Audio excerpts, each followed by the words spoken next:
সম্ভবত আমরাই শেষ জেনারেশন ছিলাম যাদের মাদের ইন্টারনেটে কোনো অ্যাকাউন্ট ছিল না।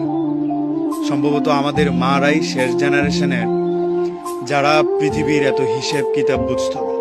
টেকনোলজির কোনো বাতাস তাদেরকে ছুতে পারেনি। তারা কখনোই বাবাদের সাথে তর্কে জড়ায়নি।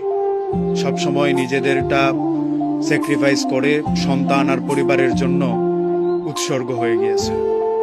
আমার মা তেমন হিসেব বুঝেন না। রুটি একটা চাইলে 3টা দেয়, ভার্সিটির জন্য 50 টাকা চাইলে শাড়ির আঁচল থেকে 100 টাকা খুলে দেয়। আমার মা অত কিছু বুঝেন না। আমার সিভি কি হলে ভালো হয়, আমার সিজিপি কত হলে ভালো হয়, এটা আমার মা জানেন না। আমার মা জানেন আমি ভালো আছি কিনা, আমি ভালো থাকছি কিনা। আমার মা ফোন দিয়ে অনেক কিছু জিজ্ঞাসার আগে খেয়েছি কিনা সেটাই জিজ্ঞাসা করতে বেশি পছন্দ করে।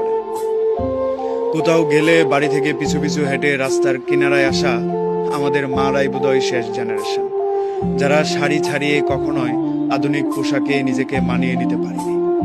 আমরাই বোধহয় শেষ জেনারেশন যাদের মার আঁচল পেয়েছি। এটা খুব দুর্লভ হয়ে যাবে আগামীদের জন্য, যারা মায়ের শাসনটা ঠিকঠাক উপভোগ করতে পেরেছে।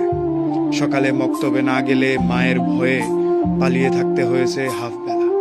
স্কুলে একদিন মিস করলে টিচারের শাসনের সাথে সাথে সন্ধ্যায় বাড়ি ফেরার ভয়টা বোধহয় আমরাই শেষ জেনারেশন। আমাদের পরে এই কাজগুলো কিংবা এই অভ্যাসগুলোর সাথে অন্য কোনো জেনারেশন নিজেদেরকে মানিয়ে নিতে